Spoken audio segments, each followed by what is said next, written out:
ओ मैया, देवर्षि नारद कहाँ आए? जहां मां पार्वती विद्यमान है कैलाश पर्वत पर आ गए। माता के लिए देवर्षि नारद का प्रणाम स्वीकार हो, आयुष्मान भव, प्रसन्न रहो। देवर्षि नारद, कहां से आगमन हो रहा है आपका? माता, मेरा जीवन ही भ्रमण है।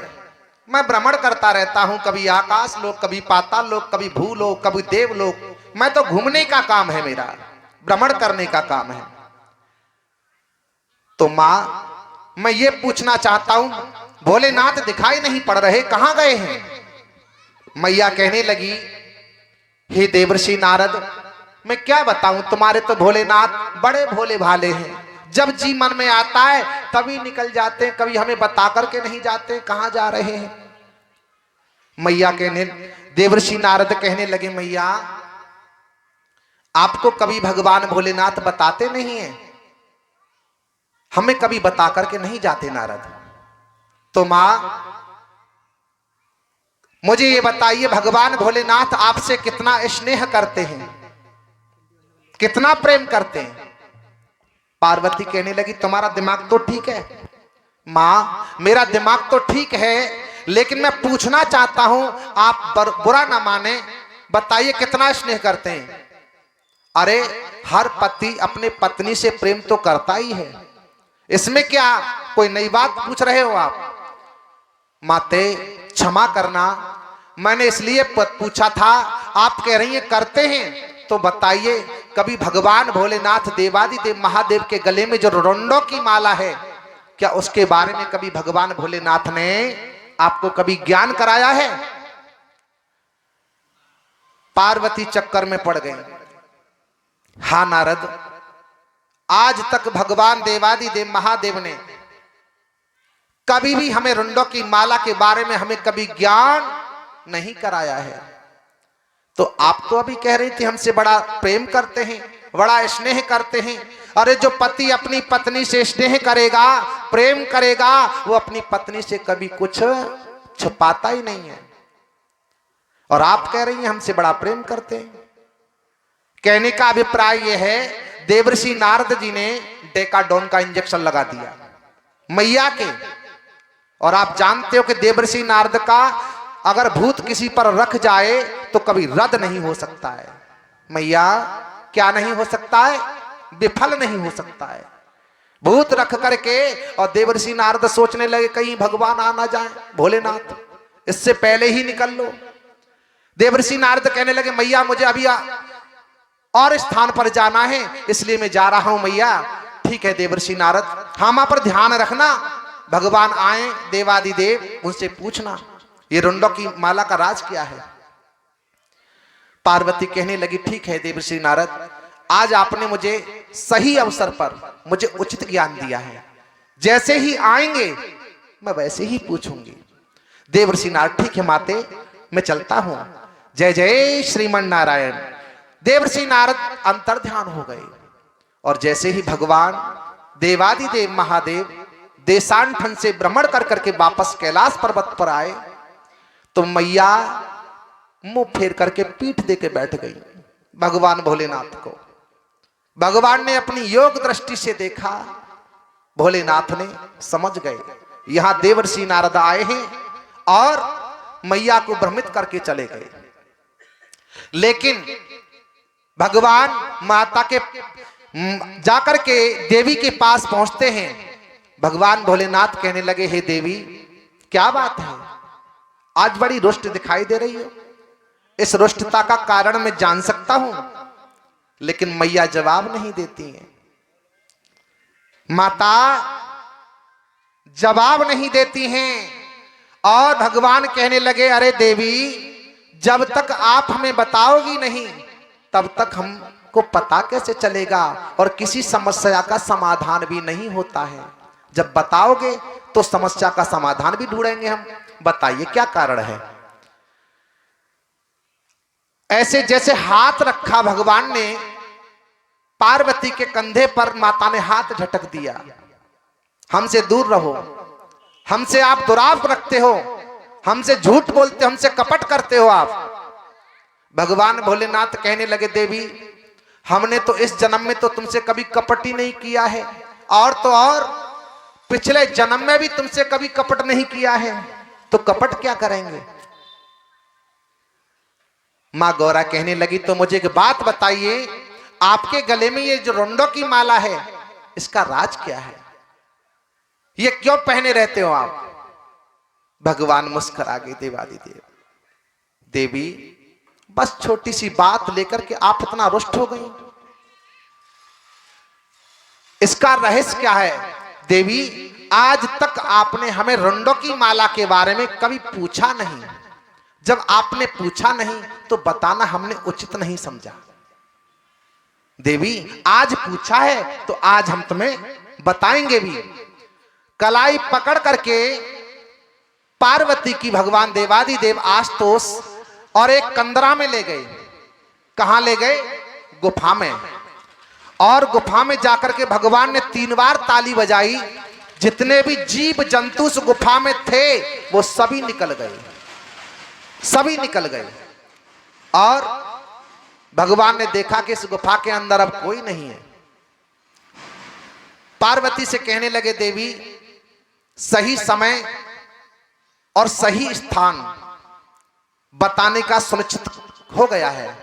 हे देवी अब सुनिएगा, ये मेरे गले में जो रुंडों की माला है, इसका क्या कारण है, क्या रीजन है। भगवान बताने लगे, सुनो देवी, शर्त यह है कि मैं आपको अमर कथा श्रवण कराने के लिए जा रहा हूं, परंतु आप सोना नहीं।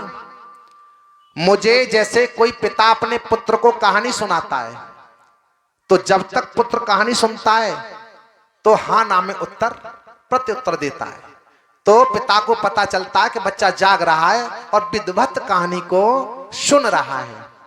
मैया कहने लगी, स्वामी मैं नहीं सोऊंगी, मैं आपकी अमर कथा को श्रवण करूंगी। और सुनो, जो अमर कथा को सच्चे मन भाव से श्रवण कर लेता है वो अमर हो जाता है। भगवान त्रिकुंड आशुतोष देवादिदेव महादेव कथा श्रवण कराने लगे और कथा सुनाई।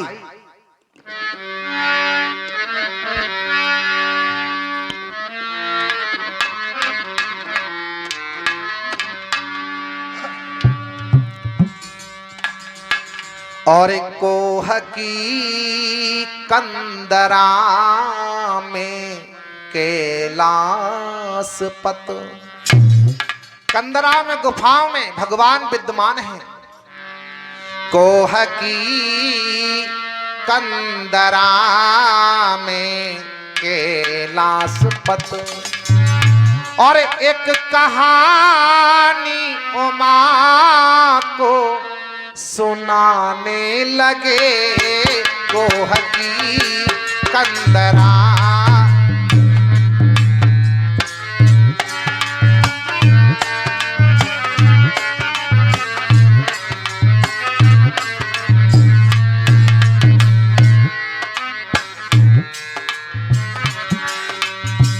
भगवान अमर कथा का शुभारंभ करते हैं।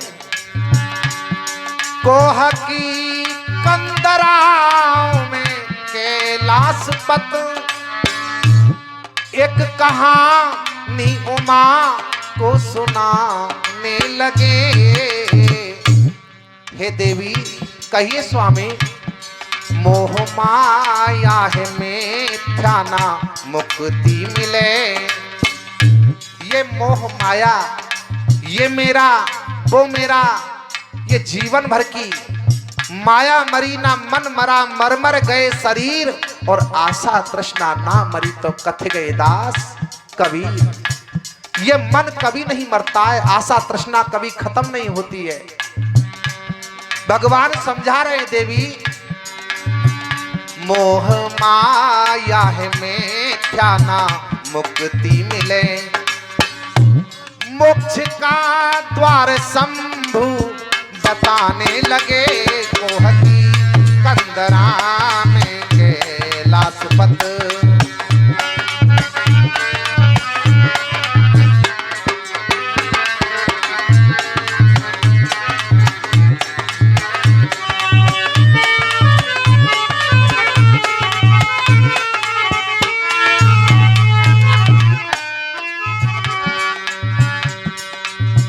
धीमे धीमे क्या होने लगा मेरे बहन भाइयों। भगवान ने कथा का शुभारंभ किया। शिव सुनाने लगे श्रोता सोती रही। शिव सुनाने लगे श्रोता सोती रही। शिव सुनाते समापन किया। अमर कथा सुनाते सुनाते भगवान ने समापन भी कर दिया। और जब समापन किया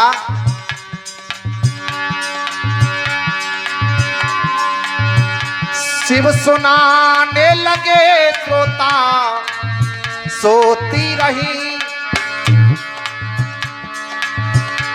एक सुचित होके सुआ सुनने लगा।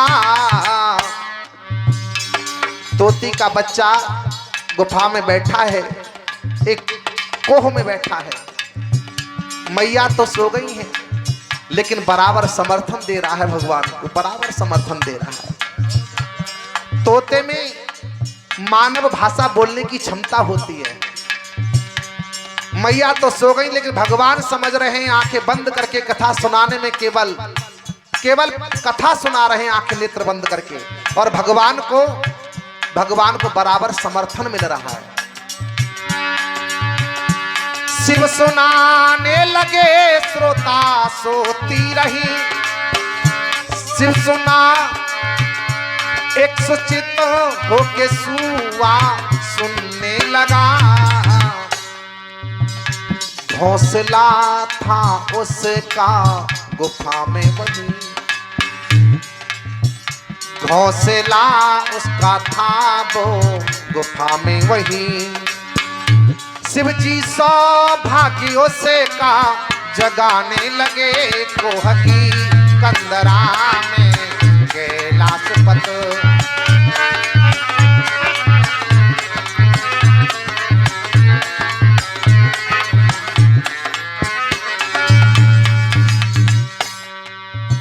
भगवान देवादिदेव महादेव ने कथा को सुनाते सुनाते विसर्जन कर दिया। और भगवान ने जैसे अपने नेत्र खोले, आहा, मैया भगवान के जंघा पर सर रख करके मैया बड़ी सुख की नींद सो रही है। भगवान ने जैसे ही झकझोरा देवी आपने कथा को श्रवण किया, एकदम छटपटा करके माता जग गई और कहने लगी, नाथ, गिड़गिड़ाती हुई गिरजा कहने लगी। एकदम गिड़गिड़ा करके उमा कहने लगी, नाथ में सो गई कुछ सुनाई न दी। स्वामी, आपने कौन सी कथा सुनाई, मैं नहीं सुन पाई नाथ, मुझे नींद आ गई। भगवान देवादिदेव कहने लगे, देवी फिर समर्थन मुझे कौन देता रहा। आप कह रही हैं मैं सो गई, तो मुझे समर्थन कौन देता रहा। माता चक्कर में पड़ गई, मैं सो गई और स्वामी के लिए यानी समर्थन बराबर मिला है। कौन है भगवान सोचने लगे। इस गुफा के अंदर, कंदरा के अंदर कोई ना कोई जीव अवश्य है। गिड़गिड़ाती हुई गिरजा कहने लगी, नाथ में सो गई कुछ सुनाई न दी। फिर समर्थन मुझे कौन देता रहा। मैया कहने लगी, स्वामी मुझे पता नहीं। तान तेवर त्रिशूल उठाने लगे कोह की कंदरा में कैलाशपत। एक कहानी उमा को सुनाने लगे कोह की कंदरा में कैलाशपत।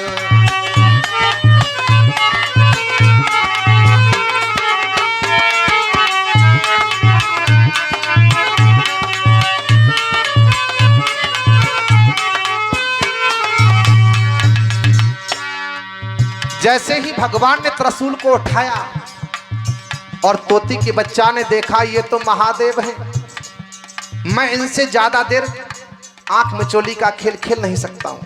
क्यों? अगर इनका तीसरा नेत्र खुल गया तो मैं भस्म हो जाऊंगा। जय वही त्रिशूल उठाया और तोती का बच्चा अपने घोंसला में से निकल करके जैसे उड़ के निकला कंदरा से बाहर, भगवान ने देख लिया। त्रिशूल लेकर के भगवान देवादिदेव पीछे पड़ गए। आसमान में तोती का बच्चा उड़ रहा है, घूम रहा है, भगवान पीछे पीछे जा रहे हैं तोती के बच्चा के पीछे पीछे। त्रास से तीनों लोकों में फिरता रहा। प्यास से व्याकुल है तोती का बच्चा, पर छुपने को कोई स्थान नहीं मिल रहा है। त्रास से तीनों लोकों में फिरता रहा, फिर ठहरने को उसे वो जगह थी कहाँ। अरे कहाँ छुप सकता है? ऋतवती एक सती नहा के छत पर चढ़ी। व्यास की पत्नी पिंगला अपने केसों को, बालों को सुखाने के लिए छत की अटारी पर चढ़ गई और जब अटारी पर चढ़ी केस सुखाने लगी, तभी उसी समय उन्हें क्या जमाई आई। कथा तो सभी ने सुन रखी है। जमाई आई, तोती के बच्चा ने देखा इससे अच्छा मुझे मौका नहीं मिलेगा। बताते हैं कि जैसे ही उन्होंने मुख फाड़ा जमाई लेने के लिए, तोती का बच्चा मुखारबिंद द्वारा उनके उदर में चला गया। सोचने की बात है, तोती के बच्चे का आकार कितना बड़ा होता है मेरी माँ। अगर मुंह में तनिक मच्छर भी आ जाए आदमी विचलित हो जाता है। उनका आकार तो बड़ा है, लेकिन तोती के बच्चा ने अमर कथा सुन रखी है, अमर हो गया है। वो जाके व्यास की पत्नी पिंगला के गर्भ में पेवस्त हो गए। वो मुख के द्वारा नहीं, अपने तपोबल के द्वारा पेवस्त हो गए। ऋतवती एक सती नहा के छत पर चढ़ी, सुख उसी के उदर में समाने लगे। कोहकी कंदरा में कैलाश पत्र एक कहानी उमा को सुनाने लगे। कोहकी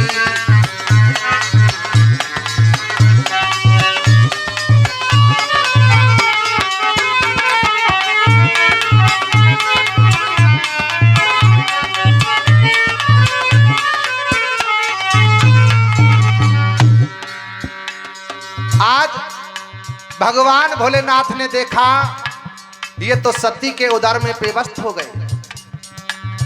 भगवान विवश हो गए। उस सती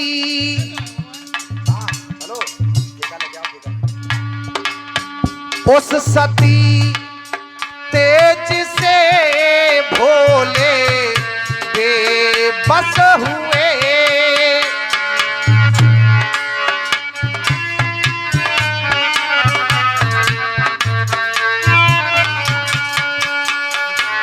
जब तोती का बच्चा सती के उदर में गर्भ में बेवस्त हो गया, भगवान विवश हो गए।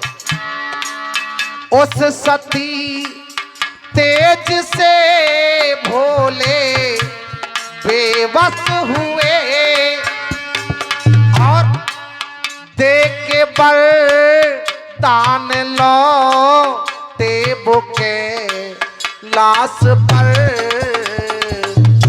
भगवान कुछ नहीं कर पाए। देख के वरदान लौटे बुके लाश पर। उस सती के उदर से शिशु हो गया। उस सती के उदर से शिशु हो गया। कोई सबके देव को तो कहाने लगे। कंदरा में यो के लाश पत एक कहानी उमा को सुनाने लगे गोहकी।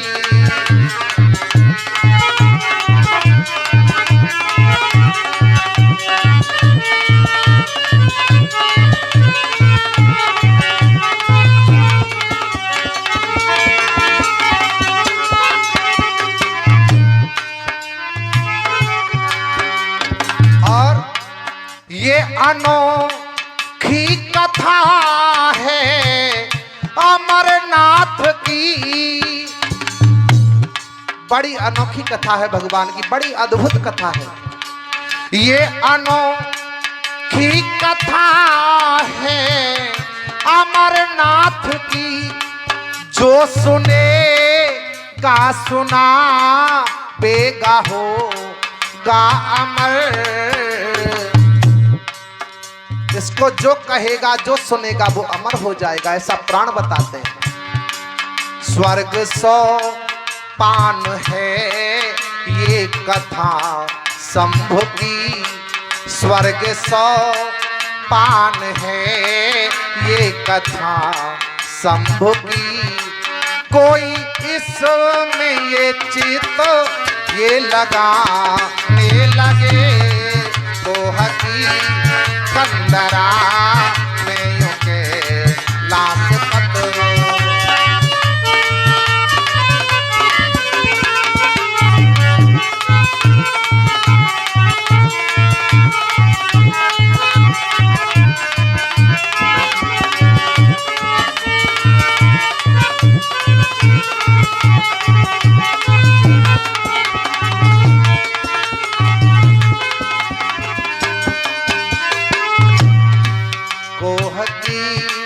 कंदरा में कैलाश पत। भगवान त्रकुंड देवादिदेव आस्तोष महादेव ने मैया कथा श्रवण नहीं कर पाएंगे।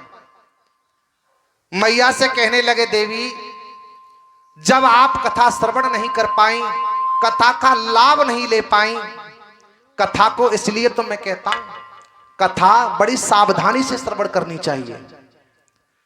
भगवान की कथा सहज तरीके से समझ में नहीं आती है, तो भगवान की कथा को बड़े सावधानी से सुनना चाहिए, बड़े सावधानी से श्रवण करना चाहिए, तो कथा का लाभ मिलता है। मैंने कल भी बताया कि हमारा स्थूल शरीर को इसको लेकर के पांडाल में बैठ जाओ और मन भटक रहा है कहीं और बैठे हो शरीर लेकर के पांडाल में, ऐसे शरीर को लेकर बैठे हो, ऐसे बैठने से कोई लाभ नहीं होता है। भगवान की कथा तो केवल बड़े विश्वास के साथ, बड़े भाव के साथ और सूक्ष्म शरीर को श्रवण कराई जाती है। जब सूक्ष्म शरीर, क्योंकि स्थूल शरीर तो नश्वर है, एक दिन वो जाकर के दो मुट्ठी राख हो जाएगा, और जीव कभी ना मरता है, वो तो अमर है, वो जाकर के किसी ना किसी मकान में दोबारा प्रवेश कर लेगा। तो सूक्ष्म शरीर जब भगवान की कथा को श्रवण करता है बड़े प्रेम के साथ, तो हमारे व्यास नंदन पूज्य महाराज श्री सूत जी महाराज बताते हैं कि जीव कभी भी 84 लाख योनियों में भ्रमण नहीं करता है। जिसने भगवान की कथा को श्रवण कर रखा है, सुन रखा है सच्चे भाव से, विश्वास के साथ, तो कभी 84 लाख योनियों में जीव कभी नहीं भटकता है। और जो मनुष्य ना भगवान से प्रेम करते हैं, ना विश्वास में अपनी आस्था रखते हैं, पता है मां पार्वती कौन है? आस्था की देवी है। और देवादिदेव महादेव कौन है? विश्वास। आस्था विश्वास की कथा है ये। विश्वास से भगवान की कथा को श्रवण करना चाहिए, सुनना चाहिए। भगवान कहने लगे देवी आपने अमर कथा का लाभ नहीं ले पाई, तो देवी अब सुन लो ये रुंडों की माला क्या है। ये रुंडों की माला आप जब जब मरती हो, जब जब मरती हो मैं आपका शीश काट करके अपनी माला में पिरो लेता हूं। क्या करते हैं भगवान? जब जब मैया मरती हैं तब तब शीश काट करके भगवान अपनी माला में पिरो लेते हैं। देवादिदेव महादेव 108 मुंडों की माला भगवान पहने हुए हैं। 108 बार मैया मर चुकी हैं। मैया कहने लगी स्वामी आप नहीं मरते हो। भगवान कहने लगे मैं तो अजर अमर हूं, ना मैं कभी जन्म लेता हूं और ना ही कभी मैं मरता हूं, मैं अजर अमर हूं। मैया भगवान देवादिदेव महादेव कहने लगे देवी यही कारण है आप बार बार मरती हैं, जन्म लेती हैं, और ये जो माला देख रही हो ये आपके शीशों की माला है। 108 बार आपका मरण हो चुका है। मैया कहने लगी स्वामी आप हमसे इतना स्नेह करते हो, हमारे शीशों की माला बना करके अपने गले में पहनते हो। भगवान कहने लगे देवी आप तो तनिक सी बात पर रुष्ट हो गई। जब आपने कभी पूछा नहीं तो हमने बताना उचित नहीं समझा। हे देवी भगवान की कथा है, बड़ी मार्मिक कथा है। श्री पूज्यपाद श्री सूत जी महाराज 88 सौनकादिक ऋषियों को कथा श्रवण करा रहे हैं। कहने लगे हे ऋषियों आज तोती का बच्चा व्यास की पत्नी के गर्भ में 12 वर्ष तक उदर में ही रहे, बाहर नहीं आए निकल के। क्यों नहीं आए? उसका भय था कि कहीं भगवान हमें मार ना दे, इसलिए 12 वर्ष तक वो गर्भ में ही रहे। जब 12 वर्ष पूर्ण हो गई तब सोचने लगे कि मैं इस गर्भ से बाहर जाऊं, देखूं तो सही कि भगवान मेरी प्रतीक्षा तो नहीं कर रहे हैं खड़े होकर के। तो 12 वर्ष के बाद में तोती के बच्चा के रूप में तो अंदर गए, लेकिन मानव के रूप में बाहर 12 वर्ष के बाद और जन्म ले लिया। और जब जन्म लिया तो उनका नाम पड़ा श्री सुखदेव जी। क्यों? सुख माने तोता और देव माने देवता, उनका नाम श्री सुखदेव जी रखा गया। उन्होंने इतने महान ग्रंथों को पुराणों को लिख डाला, अमर कथा श्रवण कर रखी थी उन्होंने, तो महान पुराणों को लिख डाला जिनकी गाथाएं हैं हम गा रहे हैं और आप लोग श्रवण कर रहे हैं। तो आइए बड़े भाव के साथ भगवान का एक मधु कीर्तन बोलेंगे। तालियों की सेवा करते हुए भगवान का एक कीर्तन बोलेंगे। क्यों? कहते हैं कि राम कृपा कर सुंदर तारी और संशय विहग उड़ावन हारी।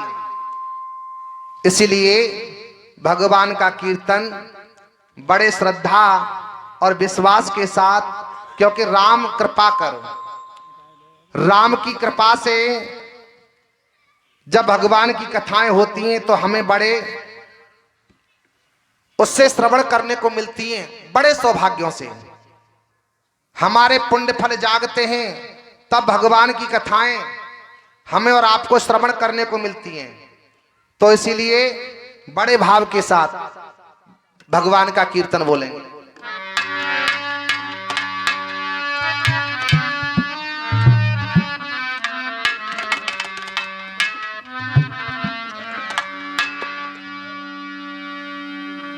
आरी वृंदावन जाऊंगी सखी, वृंदावन जाऊंगी। जय जय प्यारे। नृत्य गीत गाने जा रहा हूं। जो भी माता हाजिरी लगाना चाहती हैं वो हाजिरी लगाएं। वृंदावन जाऊंगी सखी ना लौट के आऊंगी, और मेरे ओठे जय हो, मेरे ओठे मेरे ओठे बिरह की पीर सखी, वृंदावन जाऊंगी। मेरे ओठे बिरह की पीर सखी, वृंदावन जाऊंगी।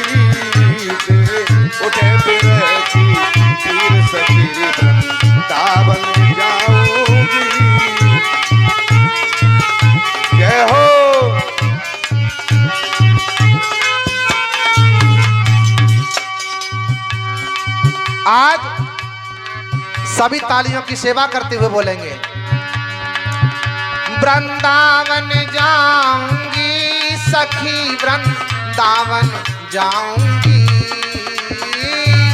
वृंदावन जाऊंगी सखी वृंदावन जाऊंगी। मेरे उठे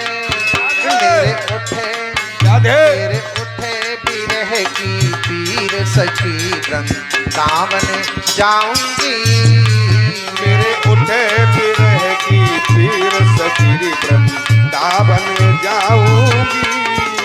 मेरे उठे बिरह की पीर सखी वृंदावन जाऊंगी।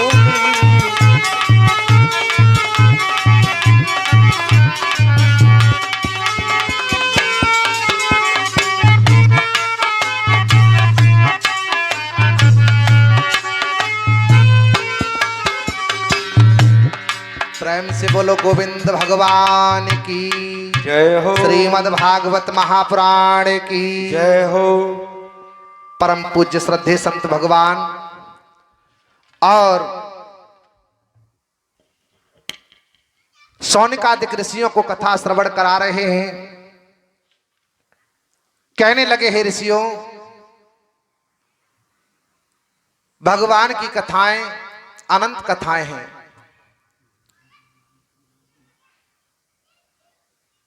चार युग होते हैं, सतयुग, त्रेता, द्वापर, कलयुग। भागवत जी में ब्रह्मा जी की उम्र 100 दिन की बताई है। कितने दिन की? 100 दिन की। अब 100 दिन कैसे पूरे होते हैं उनके?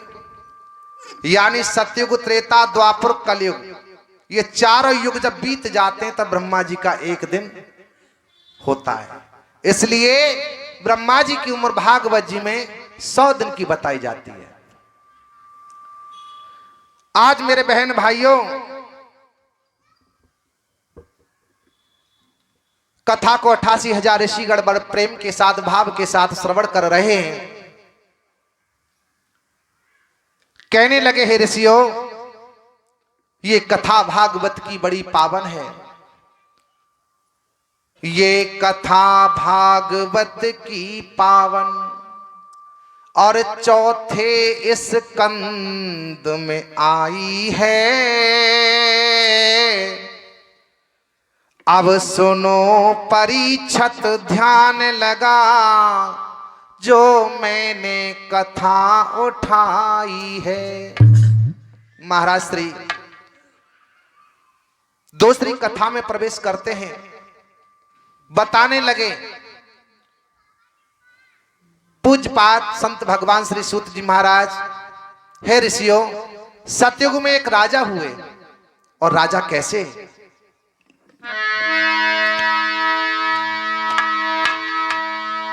सतयुग में स्वयं भूथे नपाल और ओ तान पाद तिन लाला थे। सरयू तटपुरी अयोध्या में जो न्यायी नप व्रत पाला थे। सरयू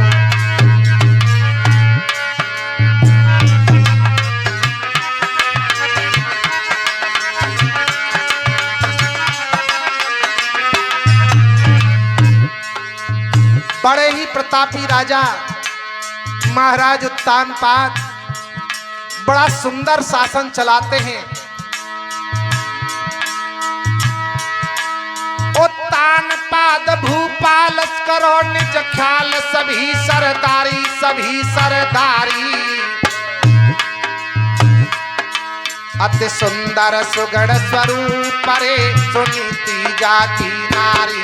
अति सुंदर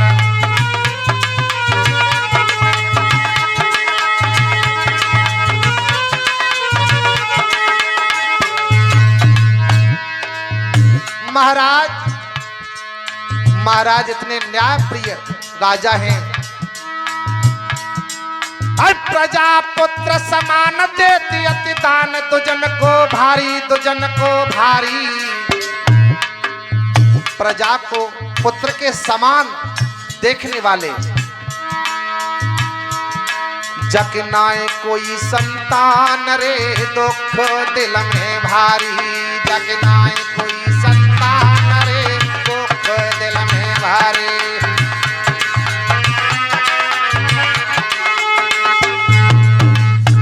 आज मेरे बहन भाइयों, महाराज उत्तानपाद के कोई संतान नहीं है।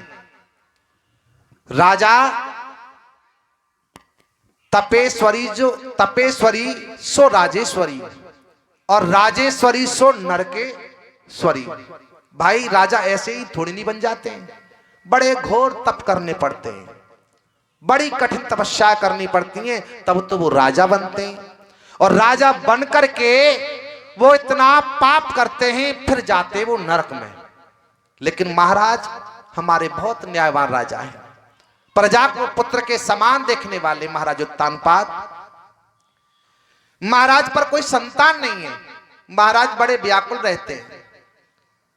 कभी तो कचहरियों में जाते हैं दरबार में, तो दरबार से कभी जल्दी वापस आ जाते हैं, तो कभी दरबार में ही रुक जाते हैं। महाराज एक दिन दरबार में जाकर के दरबार से जल्दी लौट करके आ रहे हैं, और महाराज के मस्तिष्क में एक ही विचार चल रहा है, हे भगवान, ये चौथापन मुझ पर आने वाला है, कोई संतान भगवान ने मुझे दी नहीं है। मेरे मरने के बाद मेरे इस राज्य का उत्तराधिकारी कौन होगा? महाराज सोचते आ रहे हैं। पुत्र बिना व्याकुल हुए महाराज श्री नप दुखी प्रतिपाल, कहा प्रिया ने एक दिन सुनो नाथ एक बार। महाराज को आते हुए जब सुनीति ने देखा, महाराज उत्थान माने उठा हुआ, पाद माने पैर, जिनका धर्म के लिए भक्ति के लिए 24 घंटे पैर उठा हुआ है, अग्रसर है, वही है उत्थानपाद। सुनीति सो धन नीति, सुनीति बढ़िया नीति पर चलने वाली, बढ़िया विचार वाली, उन्हीं का नाम है सुनीति। सुनीति ने अपने स्वामी को जब आता हुआ देखा तो सुनीति सोचने लगी, महाराज दरबार के लिए तो अभी गए, और महाराज दरबार से ऐसे आ रहे हैं, ना जाने क्या बात है, महाराज के मुखमंडल पर बड़ी उदासी है। महाराज श्री जैसे ही आए, रानी ने महाराज की कलाई पकड़ करके अंदर ले गई, बिठाया महाराज को। रानी सुनीति कहने लगी, महाराज क्या बात है, आप बड़े दुखी दिखाई पड़ रहे हो मुझे, अब बताइए।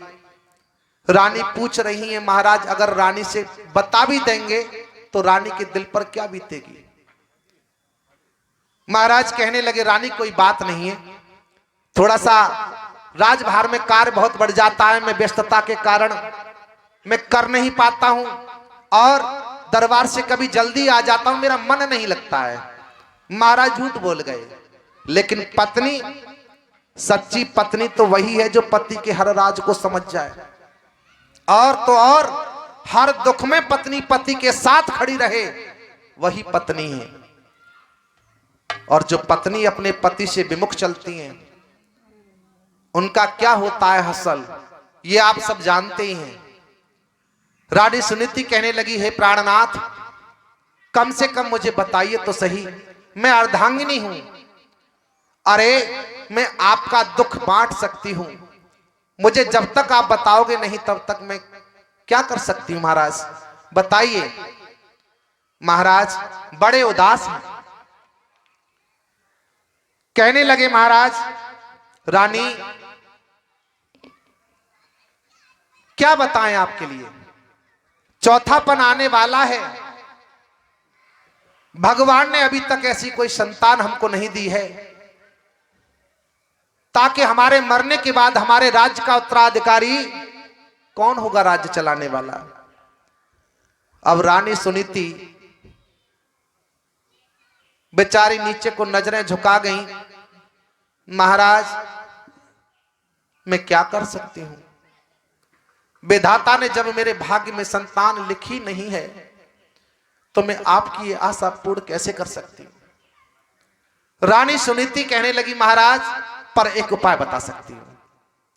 अब उपाय क्या बता रही है रानी सुनीति? रानी सुनीति कहने लगी कहा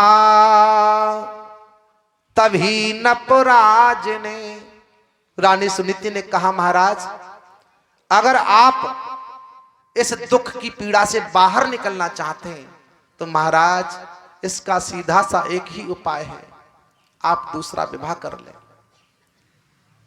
इसमें कोई बुराई भी नहीं है। महाराज कहने लगे तुम्हारा दिमाग ठीक है? अरे जानती हो आप क्या कह रही हैं? अरे जो घर में आपकी सौत आएगी क्या वो आपको देख सकेगी? महाराज मुझे देखे या ना देखे, लेकिन जो तुम्हारा दुख है वो दुख तो दूर हो जाएगा।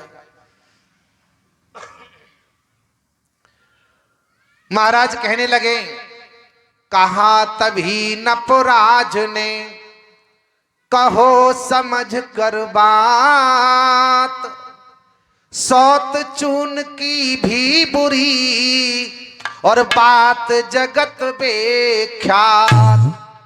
अरे रानी सौत तो चून की भी बुरी होती है, और आप कैसी पत्नी हैं जो अपने पति को दूसरा विवाह करने के लिए प्रेरित कर रही हैं, उद्यत कर रही हैं। महाराज मैं तो केवल आपकी पत्नी हूं, पत्नी सही राह ही दे सकती है। अब ये संतान का मैटर है महाराज, मेरे भाग्य में संतान है ही नहीं तो संतान कहां से दे सकती हूं? आप केवल दूसरा विवाह करें महाराज, और कोई उपाय नहीं है। महाराज कहने लगे रानी देखो अभी भी कुछ बिगड़ा नहीं है, और ये शादी का मैटर होता ही ऐसा है। मेरी मां ये खुशी के लड्डू हैं, आदमी जिसने नहीं खाया वो तो दुखी है, जाने खायो ही ना आए वो तो दुखी है ही है, और जिसने खा लिया है वो महादुखी है, वो महादुखी है। महाराज कहने लगे रानी एक महाशय जी की दो पत्नियां थी, दो बीबियां थी, और उसमें से जो बड़ी जो उसकी पत्नी थी किसान की वो bड़ी लड़ाकू झगड़ालू थी। एक भी दिन ऐसा नहीं जाता था कि दोनों पत्नियों के बीच में झगड़ा ना हो, लेकिन छोटी वाली जो थी वो बड़ी शील स्वभाव की थी, वो लड़ना झगड़ना किसी से जानती तक नहीं थी। एक दिन किसान जो थे बेचारे वो खेत पर जाते हैं, शाम को आते हैं खेत से लौट करके। महाराज अब तो दोनों में झगड़ा होता है। जब महाराज शाम को आते हैं किसान देवता जी घर पर, छोटी रानी कहने लगी स्वामी मुझे मेरे मायके छोड़ाइए कुछ समय के लिए, इस घर की क्लेश से तो मैं दूर रहूंगी। कहने लगे किसान देवता हे प्रिय क्या बात है? स्वामी आप तो जानते ही हो, आप सुबह निकल जाते हो शाम को घर पर आते हो, ये हमारे प्राणों को खा डालती है। एक ना जाने क्या इसको ऐसा श्राप लगा हुआ है कि जब तक ये लड़ना लेती है तब तक इसको चैन नहीं पड़ता है। किसान देवता की बात भी समझ में आ गई, वो जानते भी हैं, छोटी रानी को मायके करके आ गए। अब बड़ी पत्नी सोचने लगी हे भगवान जैसे तैसे तो मैं अपनी खुजली मिटाती थी, अब मैं लड़ू किससे? घर से बाहर निकली, घर से बाहर जो ही निकली तो एक दरवाजे पर बूढ़ी माता हमारी बैठी मैया,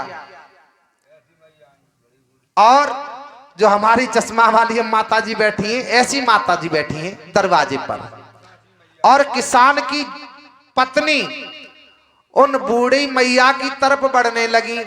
अब बूढ़ी मैया ने तो बड़े भाव से कारी बहना आज मो गरीबन के द्वार तेरे कैसे आवन है गो। जब इतना कहा तो किसान की बीबी कहने लगी मेरी सौत मैं तेरे घर पल्लो डार में आती हूँ रोजाना, सो कह रही है कि कैसे आवन है गो। बेचारी बूढ़ी मैया समझ गई कि जा लड़न ना मिल लो, सो लड़न जड्ड लेने आई है।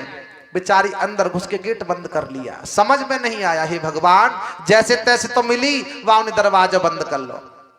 आ गई घर, गुस्सा में क्रोध में आकर के आटा गूंथने बैठ गई और आटा गूंथ रही है, आटे की सौत बना के तैयार कर रही है।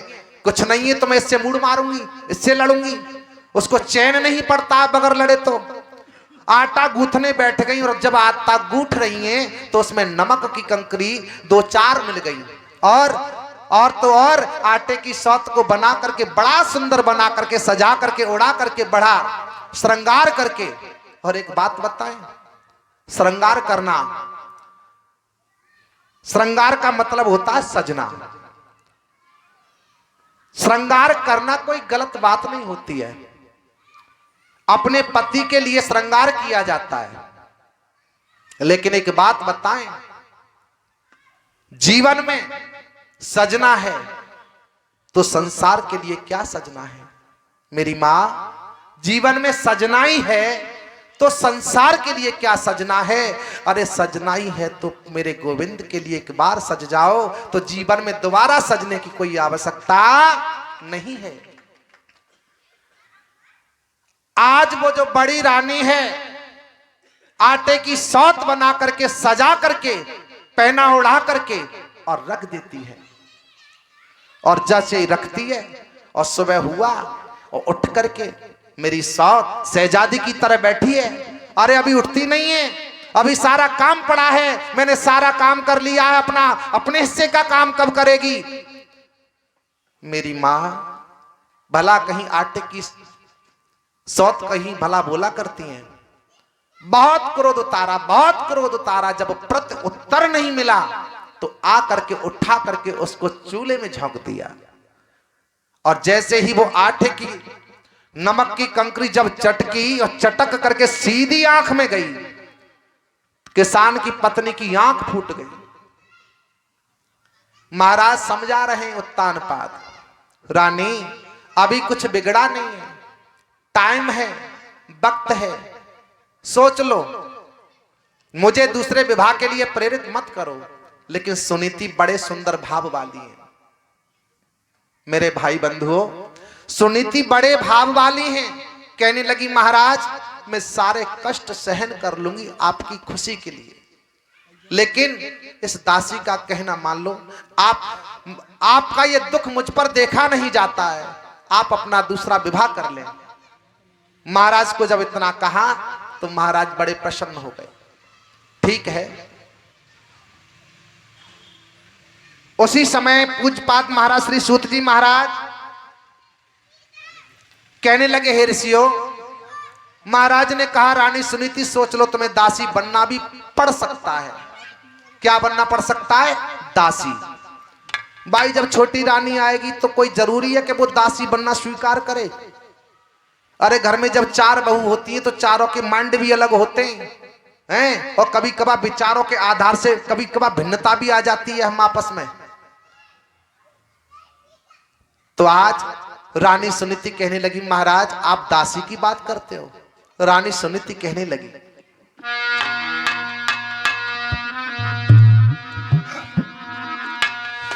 और रानी बोली हे प्राणेश्वर,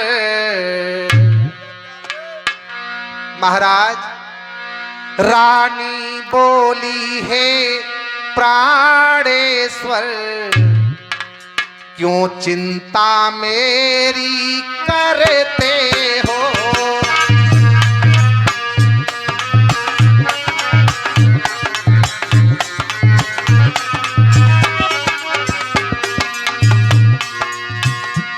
रानी बोली है प्राणेश्वर, अरे क्यों चिंता मेरी करते हो?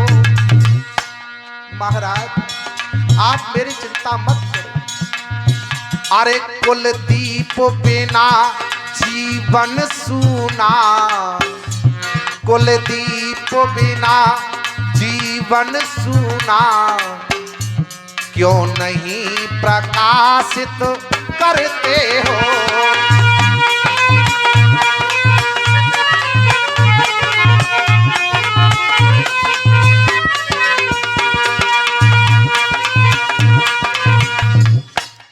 रानी कहने लगी महाराज, अरे कुल के बिना तो अपना कुल ही सूना है। महाराज उसको उजाला करो, प्रकाश करो, दूसरा विवाह करो। महाराज प्रसन्न हो जाते हैं।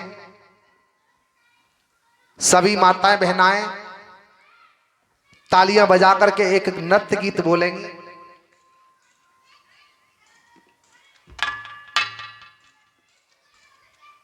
तेरी मधुर मुरलिया बोले और मेरा मनवा इत उत डोले, रे काना में तो तेरी हो गई, रे काना में तो तेरी हो गई।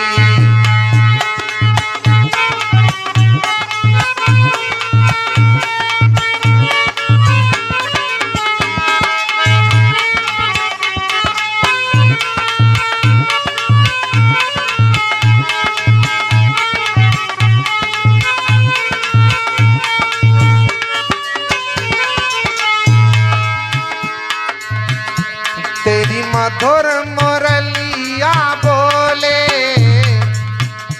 तेरी मधुर मुरलिया बोले, मेरा मनवा उते उते डोले, रे काना में तो तेरी हो गई, रे काना में तो तेरी हो गई।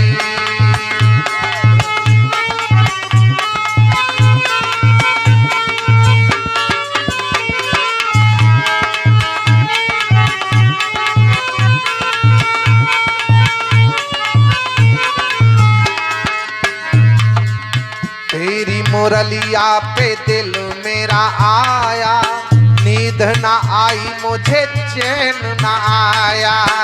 तेरी मुरलिया पे दिल मेरा आया, नींद ना आई मुझे चैन ना आया। मेरे श्याम मुझे अपनी शरण लगा ले, अरे मुझे अपनी शरण लगा ले मेरा, अरे मुझे अपनी शरण लगा ले, रे काना में तो तेरी हो गई, रे काना में तो तेरी हो गई, रे काना में तो तेरी हो गई, रे काना में तो तेरी हो गई।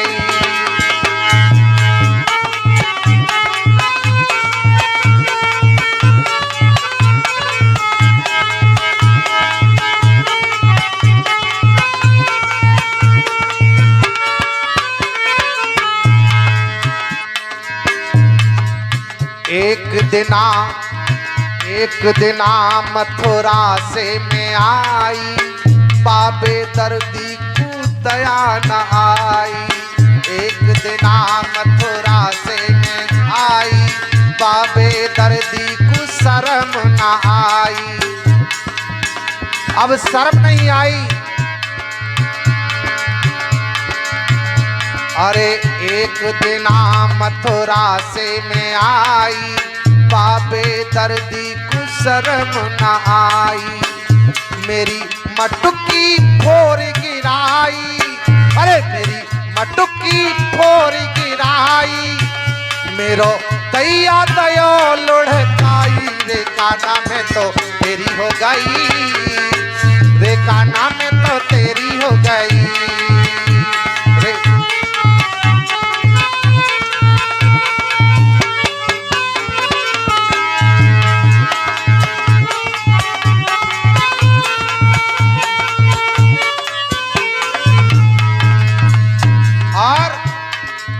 एक दिना यमुना में नहाई, बाबे दर्दी को शर्म न आई। एक दिना यमुना में नहाई, बाबे दर्दी को शर्म न आई।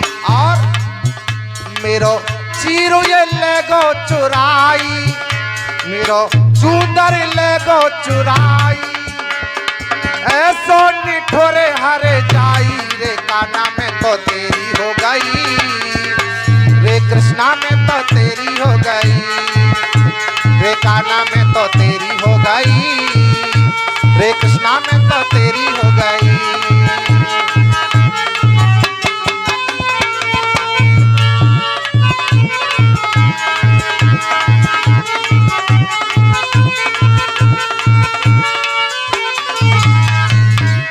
मेरी अधर मुरलिया बोले, तेरी मधुर मुरलिया बोले, मेरा मनवा इते उते डोले। रे काना में तो तेरी हो गई, रे काना में तो तेरी हो गई, रे काना में तो तेरी हो गई, रे काना में तो तेरी हो गई।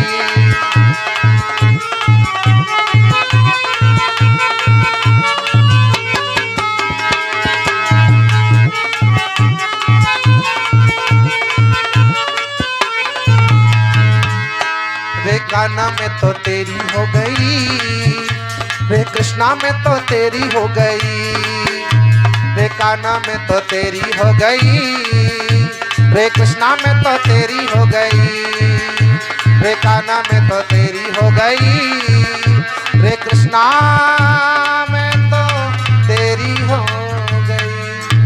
बोलिए वृंदावन बिहारी लाल की जय हो। हरिद्वार गंगा घाट पर गंगा मैया के किनारे परम पूज्य श्रद्धेय संत भगवान व्यास नंदन श्री सुखदेव जी महाराज कथा श्रवण करा रहे हैं। कहने लगे, हे राजन, महाराज तानपाद को रानी सुनीति ने उद्यत कर दिया शादी के लिए। महाराज मान गए तो महाराज ने तैयारी की। लिख पत्र सीख कंचनपुर को और मंत्री के हाथों भिजवाया। सुरची नप कन्या के संग में निज विवाह दूसरा ठहराया। आज का विवाह पक्का हो गया।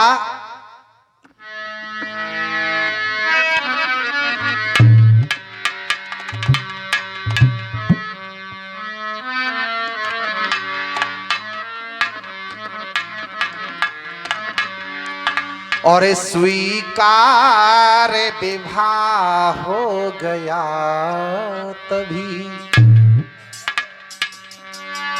स्वीकार विवाह हो गया तभी। अरे कंचनपुर नपत सदल आए।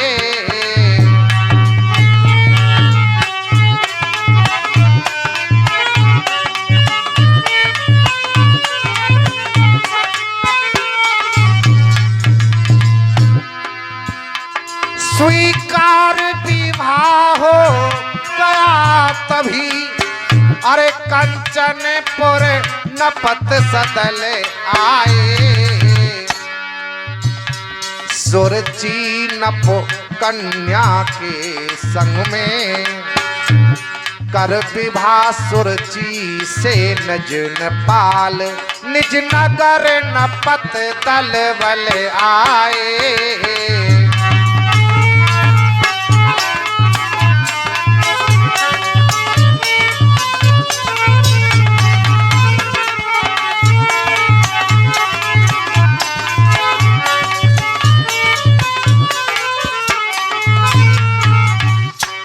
आज महाराज श्री कंचनपुर जाकर के सुरुचि से अपना विवाह करके लौट करके दल बल बारात के साथ और अवध में आ गए। जो ही अवध की सीमा में डोला आया सुरुचि का, और सुरुचि को मालूम पड़ा कि इन महलों में हमारी सौत भी रहती है, सौत रहती है। तो सुरुचि कहने लगी, महाराज अरे जो मैं सुन रही हूं क्या वो ठीक है? सुना जाता है कि इन महलों में मेरी सौत भी रहती है। महाराज तानपाद कहने लगे, रानी ठीक सुना है। सुरुचि कहने लगी, आपने मुझे पहले क्यों नहीं बताया कि आपकी पहली रानी भी है? अब महाराज बताते कैसे पुत्र वियोग में है।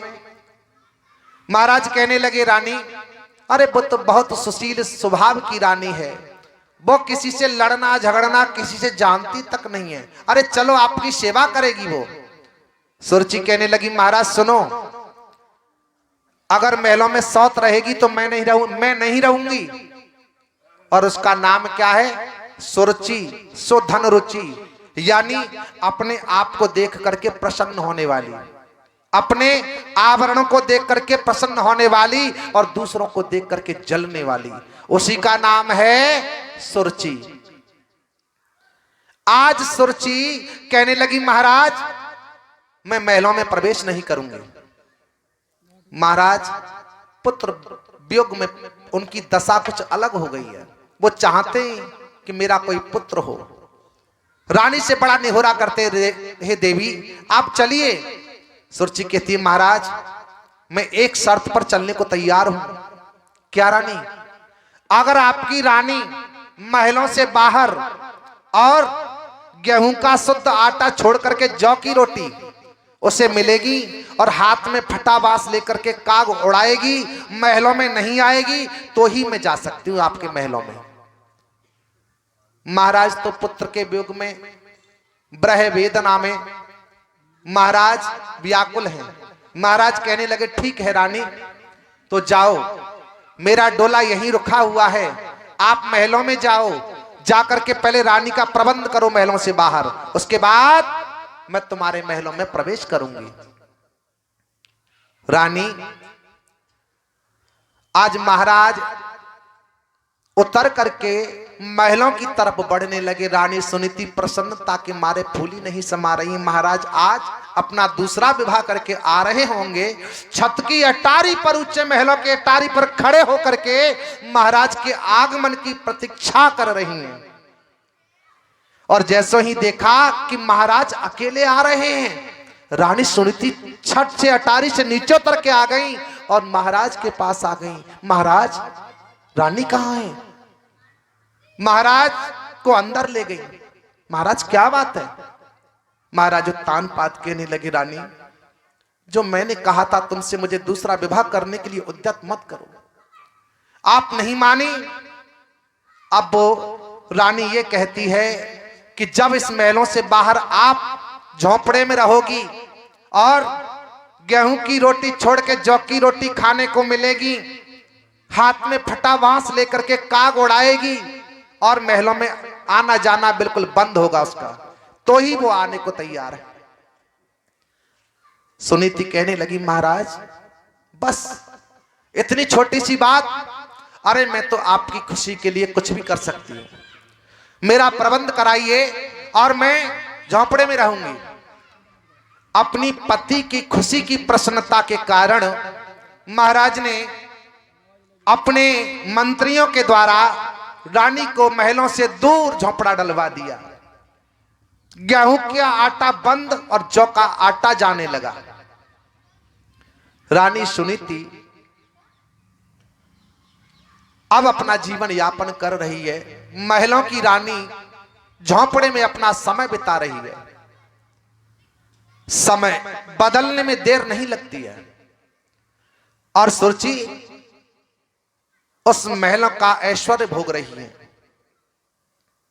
पूज्यपाद महाराज श्री सुखदेव जी महाराज कहने लगे हे राजन, एक दिन महाराज जब विवाह से लौटे विश्राम किया सुरुचि के पास और जब ब्रह्म मुहूर्त हुआ तो महाराज डोल डाल से निवृत्त होकर स्नान आदि से निवृत्त होकर के महाराज, और कहा राजाओं को शिकार खेलने का बहुत शौक होता है।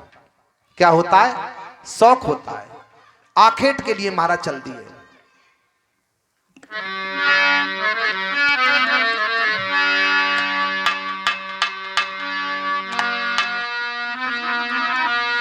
और आखेट में गए हुए नप थे और संध्या तक भवन न आए थे।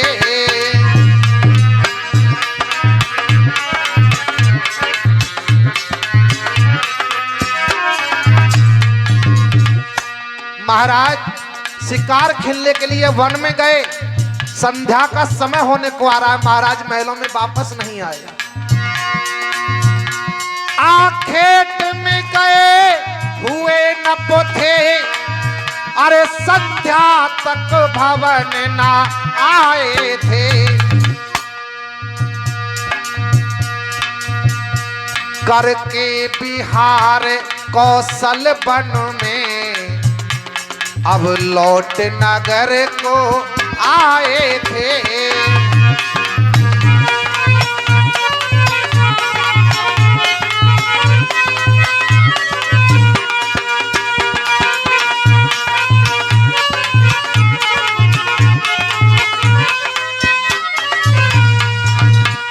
और महाराज उत्तानपाद जैसे सुनीति के झोंपड़े की तरफ आए तो महाराज को ज्ञान उदय हो गया। पुर में आकर आया विचार, अरे रानी सुनीति से मिल ले। अवध की सीमा में महाराज आए। महाराज ने सोचा मैंने रानी को जब से महलों से अलग किया है, मैंने रानी की कभी मैंने खबर नहीं ली। सुनीति कैसे रहती है झोंपड़ों में, कैसे अपना जीवन यापन करती है।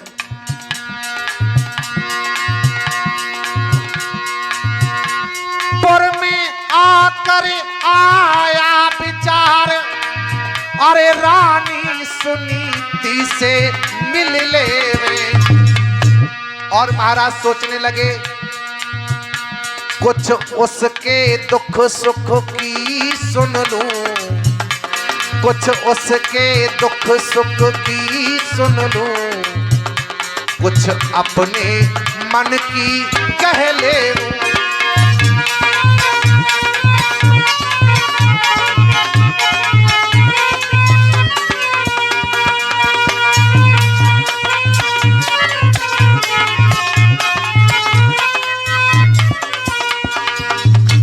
महाराज रानी सुनीति के झोंपड़े पर आ गए, महलों में नहीं गए। टूटी सी किवाड़ लगी हुई है, एक टूटी चारपाई है, उस पर सुनीति पड़ी है। सोच रही है विधाता पति का सुख छिन गया, महलों का ऐश्वर्य छिन गया, ऐसे मेरे कौन से कर्म है प्रभु, मेरे भाग्य में एक संतान ना होने के कारण इतना कष्ट उठाना पड़ा है। तब तक महाराज उत्तानपाद ने आकर के कुंदी को बजा दिया, आवाज लगाई सुनीति। और जो ही रानी सुनीति ने आवाज सुनी, आहा, काफी वर्षों के बाद अपने पति का स्वर सुनाई पड़ा सुनीति को।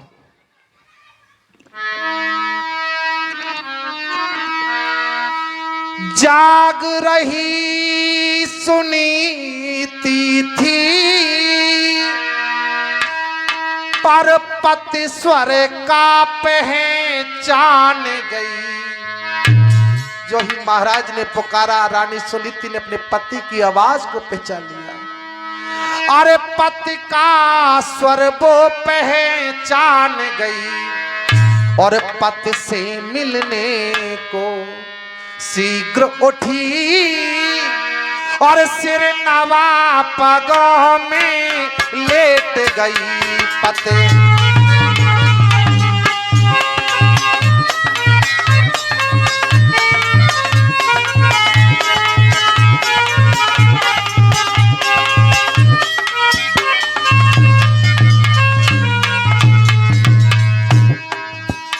महाराज आज क्या आप रास्ता भूल गए? क्या तुम्हें कभी अपनी रानी की याद नहीं आती है? अंदर ले गई, टूटी हुई चारपाई पर वस्त्र बिछाने लगी, कहने लगी स्वामी महाराज विराजो पल के पर, अरे कपड़ों का पटा बिछावत है। महाराज आप तो महलों के राजा हैं और मैं तो झोंपड़ी में रहने वाली, मेरे पास आपके लिए बिठाने के लिए ना तो पलंग है ना ही कोई वस्त्र ढंका है। अरे कपड़ों का पटा बिछावत है। स्वामी रानी ये चरण दबाएगी जिन पर न्योछावर यह तन है रानी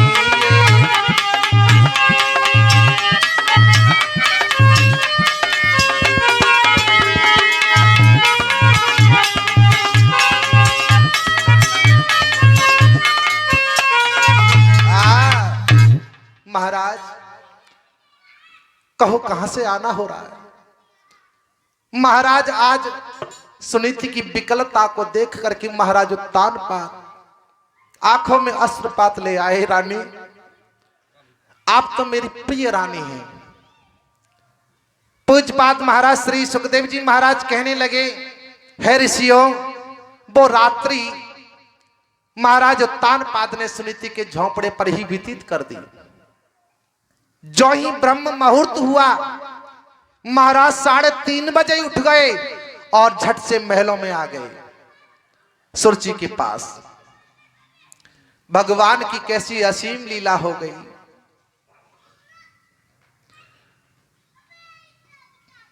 जिस रात्रि से महाराज सुनीति के झोंपड़े सर महलों में आए हैं उसी रात्रि से रानी सुनीति के गर्भ रह गया। भगवान की लीला आधार रह जाता है। उधर सुरची के भी आधार है, दोनों रानियों के आधार है। महाराज पर कहां तो एक संतान नहीं थी, अब 2-2 गर्भ में संतान पल रही हैं। बीत चले इस भांति से दोनों को 9 मास, दोनों के अब सुत हुए छाया भवन प्रकाश। 9 महीने के बाद झोंपड़े पर रानी सुनीति के पुत्र हुआ और महलों में रानी सुरची ने एक पुत्र को जन्म दिया। महाराज ने संतों को, ब्राह्मणों को, भिखारियों को बहुत सारा दान लुटवाया, बहुत दान दिया। और तो और ब्राह्मण देव को, विप्र देवता को बुलवाया गया, अपने पुरोहित कुल गुरु आचार्य को बुलवाया महाराज उत्तान पाद ने। गुरुदेव महलों में 2 राजकुमार का जन्म हुआ है और हमारे पुत्रों का नामकरण संस्कार करो। महाराज बड़ी रानी सुनीति है, महाराज पहले मेरी बड़ी रानी का नामकरण पुत्र का करो आप। ब्राह्मण देवता कहने लगे, कहां है रानी आपकी? महलों से बाहर झोंपड़े पर रहती हैं। सुरजी कहने लगी, आप नहीं जाओगे, ध्यान रखना, आचार्य जी को भेज दो, ये नामकरण संस्कार करके आएंगे। महाराज जी ने द्रव्य दक्षिणा दे दी। गुरुदेव आप जाकर के नाम संस्कार करो मेरे पुत्र का। अच्छा एक बात तो है, चाहे आदमी बाहर कितनी भी गुंडागर्दी करता हुआ फिरे, कितना भी दादा बने, लेकिन घर में आते ही सारी दादागिरी खत्म हो जाती है, घर में आते ही। तो वैसे ही महाराज ब्राह्मण देवता सुनीति के वहां झोंपड़े पर पहुंचते हैं और पहुंचे। रानी सुनीति का भाव देखा, बड़ा सुंदर भाव है। वस्त्रों को बिछाया, नामकरण संस्कार किया विप्र देवता ने। रानी सुनीति के प्रिय सुत का ध्रुव नाम रखा, गुरु हर्षाकर फिर ग्रह विचार सुरची सुत का, उत्तम रखा गुरु सुख पाकर। बड़ी रानी सुनीति के पुत्र का नाम रख दिया ध्रुव और छोटी रानी के पुत्र का नाम रख दिया उत्तम। दोनों राजकुमार बड़े हो रहे हैं। महाराज बड़े प्रसन्न हैं। अरे जो दुख था, वो कांटा था, वो निकल गया है। महाराज सोचने लगे मेरे राज के 2 उत्तराधिकारी होंगे। एक दिन पूज्य महाराज श्री सुखदेव महाराज कहने लगे, हे राजन, जब दोनों ही राजकुमार 5 वर्ष के हो गए तो एक दिन ध्रुव जी खेलते खेलते महलों के निकट आ गए। और तो और दोनों भाई आपस में गेंद और बॉल का खेल खेल रहे हैं। उसी समय महाराज उत्तानपाद का महलों से निकलना हुआ। महाराज ने जो ही ध्रुव के मुखमंडल पर और जो ही दृष्टि गई, महाराज भूल गए ये मेरा पुत्र है या भगवान ने स्वरूप अपना दे दिया है इसे। बारे भगवान, मैंने आज अपने पुत्र को जी भर के निहारा है, ये मेरा पुत्र है। महाराज पर रुका नहीं गया और झपट करके ध्रुव को गोदी में उठा करके राज सिंहासन पर बैठ गए महाराज और स्नेह दुलार करने लगे। उसी समय अचानक सुरची का आना हुआ और सुरची ने देखा मेरी सौत का लड़का मेरे पति के गोद में और मेरा पुत्र नीचे खड़ा है। सुरची आई, सुरची ने जैसे ध्रुव की कलाई को पकड़ा और ऐसे करके झटका, ध्रुव जी नीचे गिरे। पापी, तुझे इस गोद में बैठने का अधिकार किसने दिया? अरे तुझे इस गोद में बैठना था तो तू मेरी कुक्षा से जन्म लेता, तब तो तुझे अधिकार था। आज अबोध बच्चा 5 वर्ष के ध्रुव जी महाराज रोते हुए झोंपड़े की तरफ बढ़ने लगे।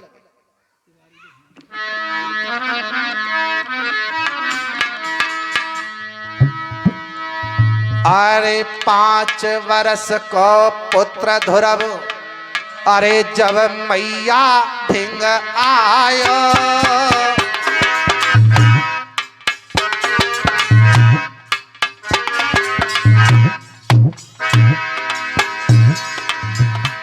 अरे 5 बरस को पुत्र ध्रुव जब मैया धिंग आया और हिलकी सी बध गई बात कुछ कर नहीं पाया।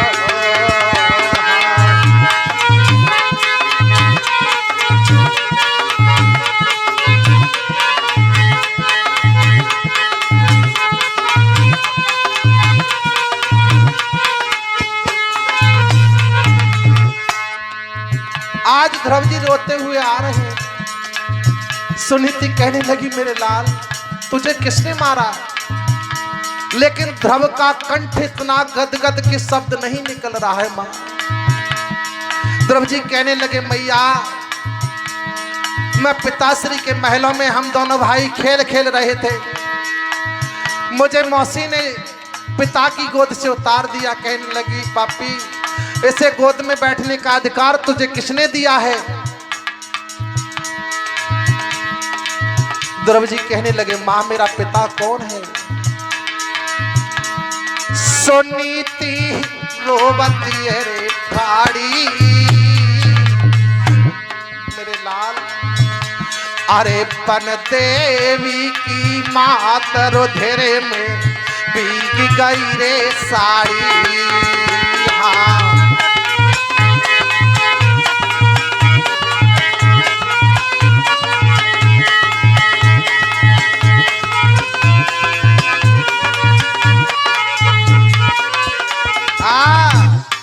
मेरे बहन भाइयों, ध्रुव जी कहने लगे मां मेरा पिता कौन है? रो रहे हैं और ध्रुव जी कह रहे मैया रोए रोए कहें ध्रुव महाराज, मैया में मौसी ने मारो। रोए रोए कहें ध्रुव महाराज, मैया में मौसी ने मारो।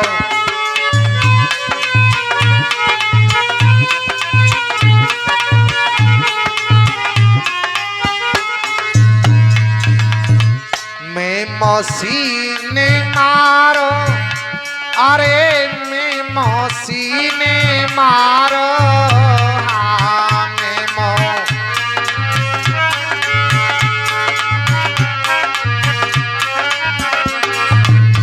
रोए रोए कहें ध्रुव सुकुमार, मैया में मौसी ने मारो।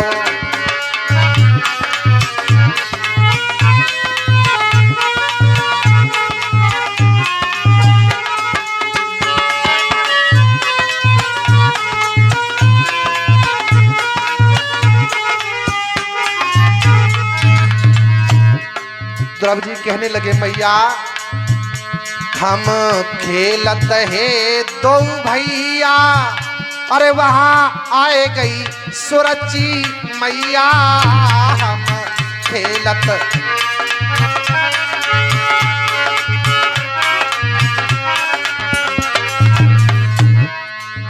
मोकू को दस दियो उतार मैया में मौसी ने मारो।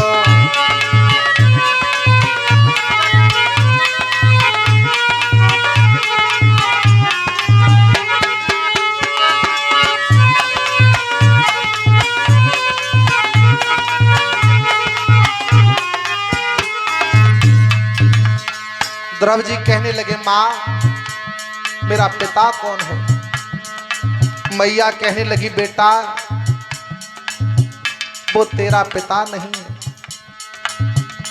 अगर तेरा पिता होता तो कुछ तो बोलता, तेरा पिता तो कोई और है। कौन है माँ? मैया कहने लगी बेटा तेरे पिता की ना है मालूम, अरे क्यों गोद में आयो जालिम। तेरे पिता की ना है मालूम, अरे क्यों गोद में आयो जालिम।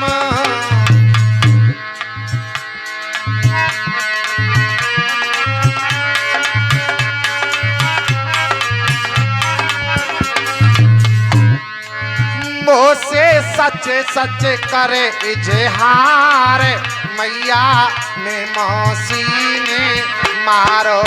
रोए रोए कहे धोरव महाराज मैया में मौसी ने मारो।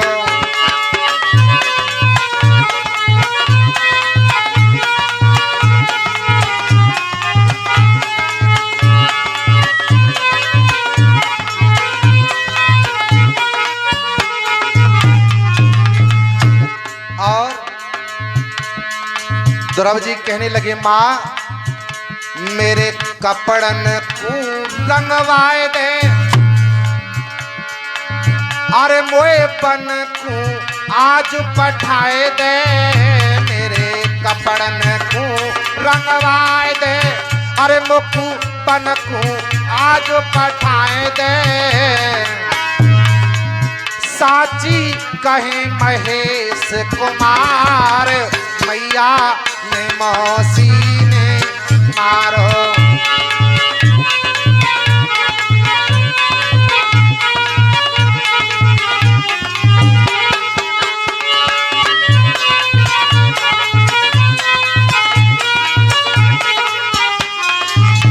हारो बोलो गोविंद भगवान की।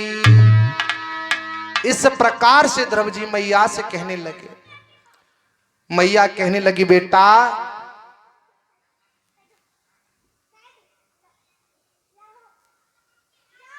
तेरा पिता, अरे उत्तम का पिता तो अवधनाथ है, वो तो सिर्फ ख्याली अवध का पिता कहता है, लेकिन तेरा पिता तो सारे संसार का पिता है।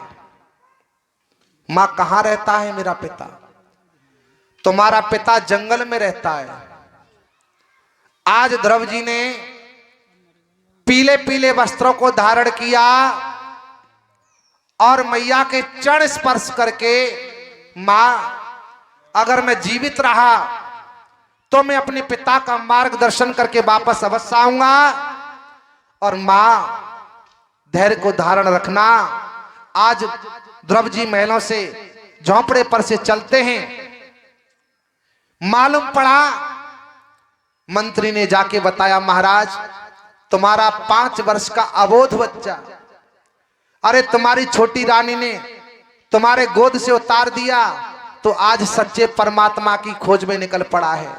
जानते हो जंगल में कितने भयानक जीव जंतु रहते हैं, महाराज तानपाद ध्रुव जी से बहुत स्नेह करते हैं। मंत्री से कहा, जाओ मेरे पुत्र को रोको और कहो कि जहां उसकी मां को जौ का आटा मिलता था, आज से शुद्ध 2 किलो गेहूं का आटा मिलेगा, लेकिन वन को ना जाए। सिपाही दौड़ के पहुंचा, बीच गांव में ही अवध में पहुंच पाए ध्रुव जी। अरे बेटा ध्रुव, रुक जाओ बेटा, तुम्हारे पिताजी ने तुम्हारी मां को जो जौ की रोटी मिलती थी, आज से शुद्ध 2 किलो गेहूं का आटा पहुंचाया जाएगा। ध्रुव जी कहने लगे, बारे भगवान, तेरे नाम में कितना बल है, अभी तो तेरे पास आया ही नहीं हूं और मेरी मां को जौ की रोटी छोड़ करके शुद्ध गेहूं का आटा मिलने लगा। ध्रुव जी कहने लगे, मंत्री जाके महाराज से कहिए हमें उनकी कोई सहानुभूति की आवश्यकता नहीं है। ध्रुव जी चल दिए, आगे बढ़ गए। मंत्री वापस लौट करके आया, महाराज आपका पुत्र नहीं लौटा। अरे तो जाकर के मेरे पुत्र से कहो हम उसे आधा राज्य दे देंगे, लेकिन वन के लिए ना जाए। दौड़ करके मंत्री आया, गांव से बाहर सिमाने में ही ध्रुव जी को रोक लिया। बेटा ध्रुव रुक जाओ, अब तो तुम्हारे पिता ने तुम्हें बहुत कुछ दे दिया। कौन? मंत्री, क्या बात है? अरे तुम्हारे पिताजी ने तुम्हें आधा राज्य दे दिया। ध्रुव जी कहने लगे, वारे भगवान, बताइए अभी तुम्हें तुम्हारे पास नहीं आया, आधा राज्य भी मिलने लगा है। ध्रुव जी कहने लगे, मंत्री, अरे जिसने जिसको राज दिया वो भला मुझको भी दे सकता है, और देने वाला हर हालत में ले भी सकता है, फिर मैं क्यों पिता के पास जाऊं? मंत्री जाके कह दो वो राज, वो आटा, सब कुछ उन्हें मुबारक हो। ध्रुव जी चल दिए, 5 वर्ष के अबोध बच्चे हैं, चल दिए। और मंत्री आया, महाराज आपका पुत्र नहीं वापस लौट रहा है, तो जाके कह दो 5 गांव इनाम में दे दिए जाएंगे, लेकिन वन को ना जाए। फिर आए मंत्री भाग करके और गांव से काफी दूर जाकर के ध्रुव जी को रोका। बेटा आधा राज्य भी देने को तैयार हैं और 5 गांव इनाम में देने को तैयार हैं। ध्रुव जी कहने लगे, मंत्री आप पागल हो गए हो? जब मैंने एक बार आपसे कह दिया ना मुझे राज की आवश्यकता है, ना 5 गांव की आवश्यकता है, मुझे किसी चीज की आवश्यकता नहीं है, मैं केवल अपने पिता की आवश्यकता है मुझे। आज ध्रुव जी चल देते हैं और मंत्री वापस लौट के आ रहा है। ध्रुव जी सोचने लगी, ये फिर भाग करके आएगा, फिर रोकेगा मुझे। ध्रुव जी भागते हैं, भागते करके और जंगल में, वन में पहुंच गए। पीपल के वृक्ष के नीचे, पीपल के वृक्ष के नीचे जा करके ध्रुव जी और तपस्या में लीन होने लगे। पहले दिन कैत का बेर खा करके 3 दिन का उपवास रखा ध्रुव जी ने, कैत का बेर खाकर। और जब दूसरे महीने में प्रवेश किया तो घास पत्ते खाकर 6 दिन का उपवास रखने लगे ध्रुव जी। और जब दूसरा महीना विसर्जन हुआ, तीसरे महीने में जैसे ही प्रवेश किया तो जल पी करके 9 दिन का उपवास रखने लगे ध्रुव जी। कितने दिन का? 9 दिन का उपवास करने लगे। और चौथे महीने में जब ध्रुव जी ने प्रवेश किया तो यानी जब चौथे महीने में प्रवेश किया तो हवा, यानी जो हवा चलती है वायु, इसको पी करके 12 दिन का उपवास करने लगे ध्रुव जी महाराज। 12 दिन का।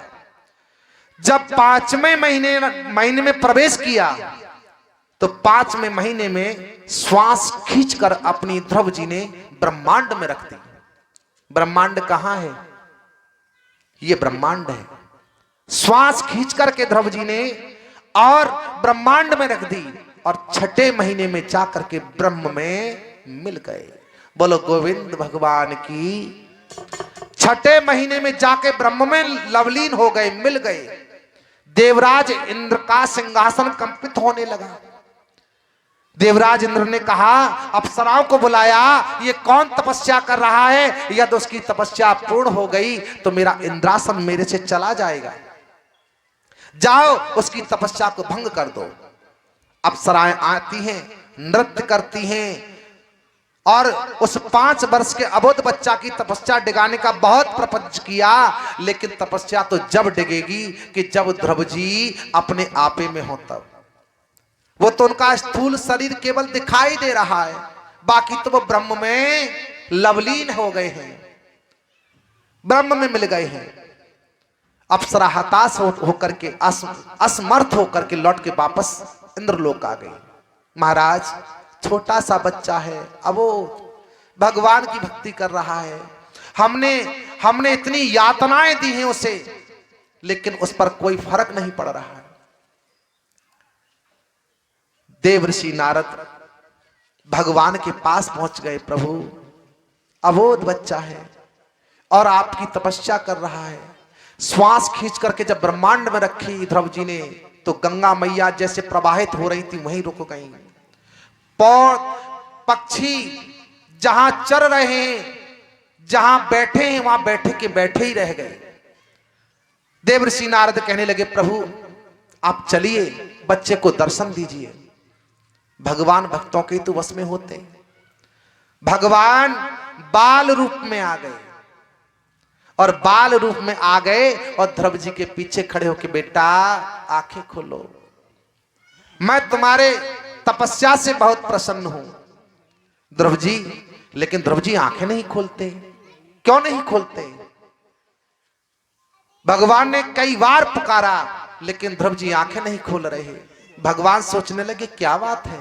भगवान ने जब अपने योग दृष्टि से देखा, तो ध्रुव जी ने अपने हृदय में भगवान की मनोहर झांकी को सजा रखा है और उसके दर्शन कर रहे हैं। आंखें खुल कहां से जाए? कानों में जो बाहर का शोरगुल है वो सब बंद है, अंदर की ही बातें देख रहे हैं, भगवान के दर्शन कर रहे हैं। भगवान कहने लगे, ये बात है। भगवान ने अपनी जो ध्रुव जी के हृदय के अंदर जो मनोहर छवि का दर्शन कर रहे थे, भगवान ने उस छवि को हटा दिया, और जैसे छवि हटी और तार टूटा, तो ध्रुव जी की फट आंख खुल गई। आंख खुल गई और भगवान को सामने देखा, तो ध्रुव जी सोचने लगे, जिस छवि का दर्शन मैं अपने अंदर कर रहा था, सेम मेरे सामने खड़ी है वो छवि। ध्रुव जी कहने लगे, आप कौन हैं? भगवान कहने लगे, मैं आपका पिता हूं। बेटा वरदान मांग लो, मैं आपकी तपस्या से बहुत प्रसन्न हूं। लेकिन ध्रुव जी महाराज अपनी मौसी की बातों से जले हुए थे। ध्रुव जी महाराज ने क्रोध में आकर के मांगा, तो क्या मांगा? राज मांगा। क्या मांगा? राज। हे पिता, यदि मुझे देना चाहते तो मुझे राज दे दो। भगवान ने कहा, तथास्तु, जाओ, तुम 36,000 वर्ष तक अवध में राज्य करोगे। इंद्र को आदेश दिया, अरे इंद्र अपने ऐरावत हाथी को लेके आ। इंद्र ऐरावत हाथी लेके आया और ध्रुव को उस ऐरावत हाथी पर बिठा करके भगवान अवध की सीमा तक आए और ध्रुव को उतारा। सारे अवधवासी पैदल पैदल चल रहे हैं, ध्रुव जी हाथी पर ऐरावत पर विद्यमान हैं। ध्रुव जी कहने लगे, इंद्र अपने ऐरावत हाथी को रोकिए, हमारी सारी प्रजा पैदल चल रही है, मैं हाथी पर बैठा हूं, अरे मैं भी पैदल चलूंगा प्रजा के साथ में। और नीचे उतारा और इंद्र से कहा कि जाओ अपने ऐरावत हाथी को ले जाओ। इंद्र अपने इंद्रलोक में आ गए और जैसे ही अवध में प्रवेश किया, तो सबसे पहले ध्रुव जी कहां गए? किससे मिले? मेरी मां। ध्रुव जी किससे मिलते? सबसे पहले मैया के लिए, बहन जी के लिए जोरदार तालियां बजाएं एक बार। कोई बात आती है तो जोर से बोला करो। सबसे पहले ध्रुव जी अपनी मां से ना मिलकर सबसे पहले मौसी से मिलते हैं। आए, आवाज लगाई, और जब ही महाराज सुरचिव तानपाद आए और जैसे ही खोला फाटक को, सामने ध्रुव जी को देखा, वो तानपाद का कहने लगे, बेटा क्या तुम्हें पिता का दर्शन हुआ? ध्रुव जी कहने लगे, हाँ पिताजी, मुझे भगवान का दर्शन हो गया। तो लो ये राज, ये पाठ सब तुम संभालो। आज के बाद मैं भगवान की तपस्या करने जंगल में जा रहा हूं। सारा राजपाट छोड़ करके महाराज, लो राजपाट धन धाम सभी और सिंहासन पर अब राजो तुम, सब शोक गिलान बिसरा करके कौशलधीश बन जाओ तुम। अरे जो कुछ हमारे तुम्हारे बीच में हुआ बेटा सब भुला दो, राज्य संभालो।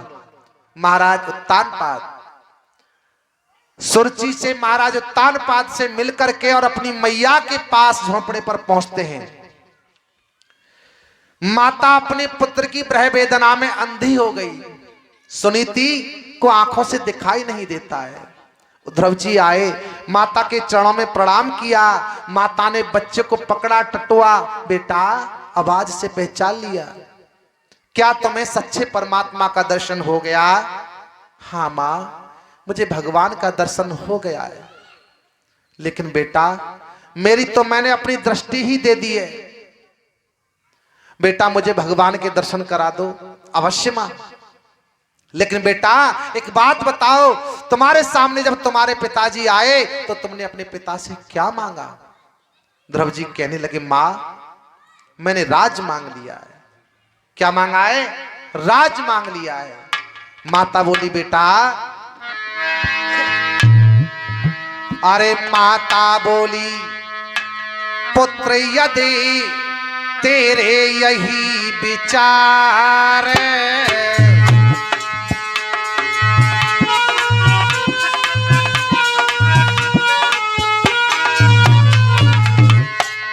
आज सुनीति कहने लगी, लाल माता बोली, पुत्र यदि तेरे यही विचार, तो मां की है आज्ञा, करो राज स्वीकार।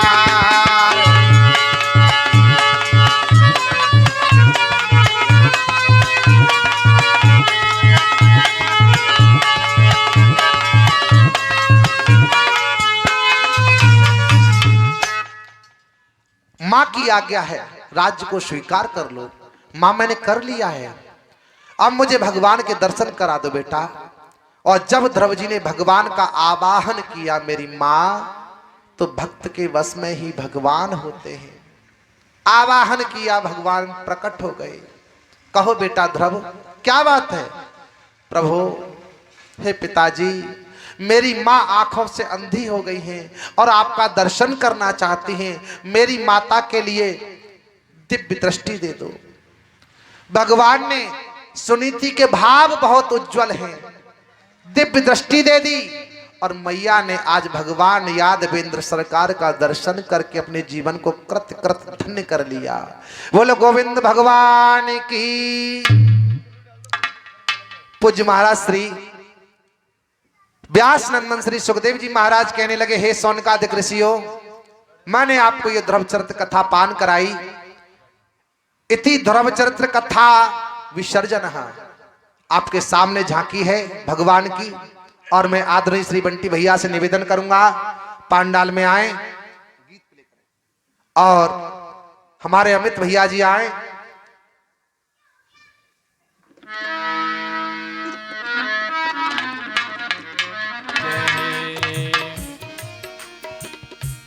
प्रतापी बलि बदिति न काहू, तुम्हें प्रतापी बलि बदिति न काहू, निडरी भये घर चेरे,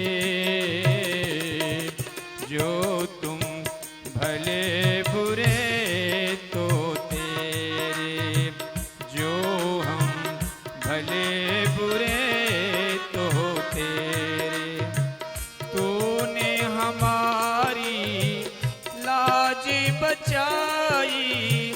तूने हमारी लाज बचाई। विनती सुने प्रभु मेरे, जो हम भले बुरे तो तेरे, जो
के भिकारी त्यागे बहुत अनेरे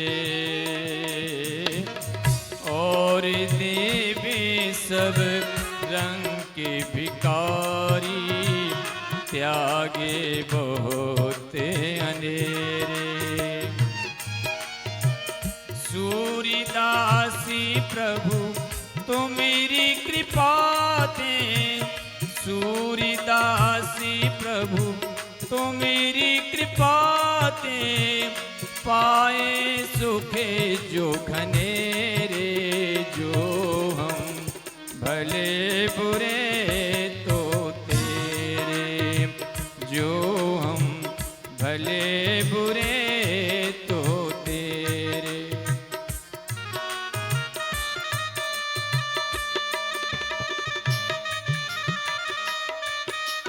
जय हो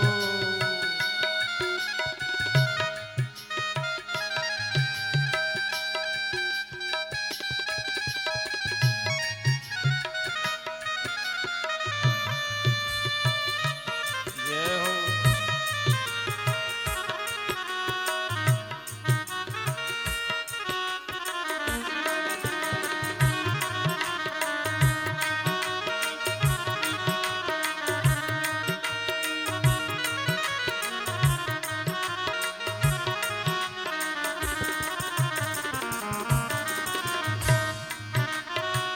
तूने हमारी लाज बचाई तूने हमारी लाज बचाई विनती सुने प्रभु मेरे जो हम भले बुरे तो तेरे जो हम भले बुरे तो तेरे तूने हमारी लाज बचाई तूने हमारी लाज बचाई विनती सुने प्रभु मेरे जो हम भले बुरे तो तेरे जो हम भले बुरे तो तेरे जो हम भले बुरे तो तेरे जो हम भले बुरे तो तेरे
शिवा के बिहारी तेरी आरती गाऊं।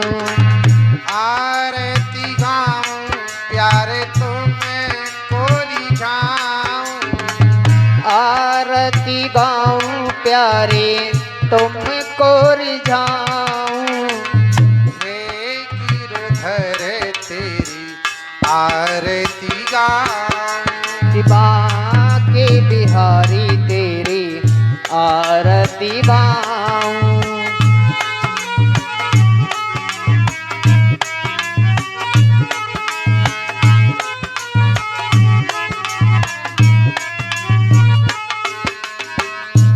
और मुकुट प्यारे शीश पे सोहे।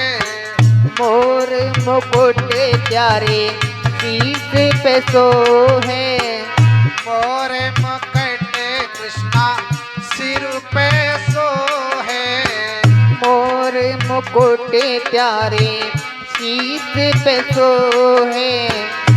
युगल अरे प्यारी बंसी कृष्णा मेरो मन मोहे। प्यारी बंसी मेरो मन मोहे। युगल छवि पे मैं वली वली जाऊं। शिवा के बिहारी तेरी आरती गाऊं। हे गिरधर तेरी आरती गाऊं। शिवा के बिहारी तेरी आरती गाऊं।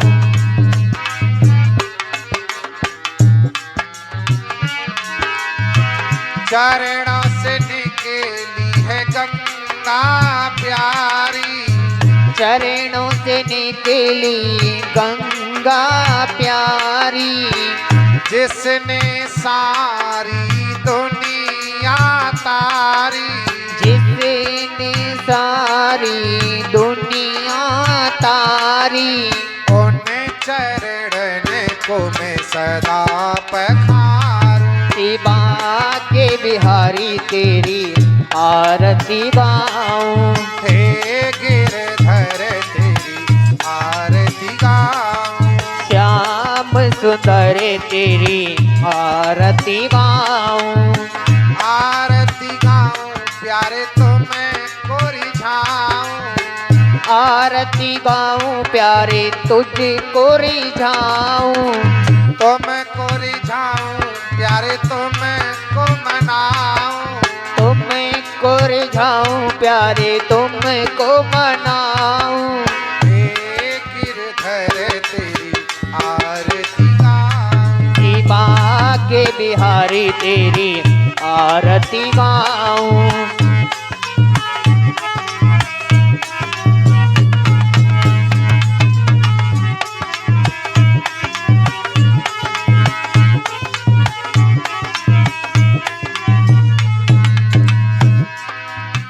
दास व्यास के नाथ आप हो। दास व्यास के नाथ आप हो। मेरे सुख दुख जीवन के साथ हो। मेरे दुख सुख जीवन के साथ हो। आजा रे कन्हैया तेरी आरती गाऊं।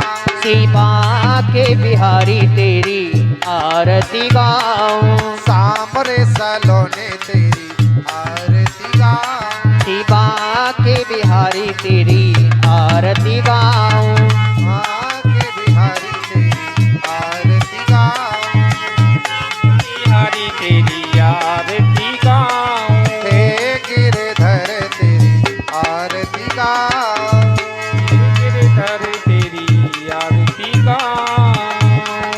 हे गौरी वृंदावन बिहारी लाल की जय। ओम दहु शांतिरंतरिक्षः गंग शांति व्रतवे शांतिरावः शांतिरोखदे शांति वनस्पति शांति विश्वे देवाः शांति ब्रह्म शांति सर्वगुंगः शांति सामा शांति रेधि सब शांत भवतु शांति शांति।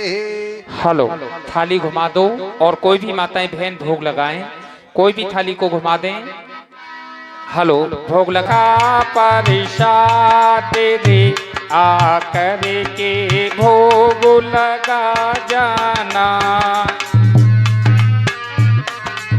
आओ प्रभु जी मेरो बनो रखो पर साध रे आ करके भोग लगा जाना। ऐसा भोग लगाओ मेरे भगवान सब अमृत हो जाए प्रभु जी सब अमृत हो जाए।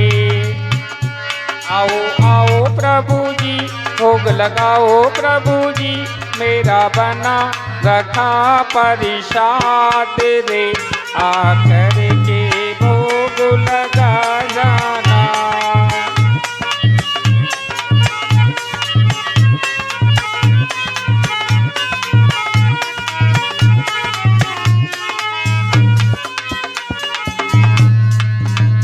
अरे बरसे मेरे रामा प्रेमो जले बरसे।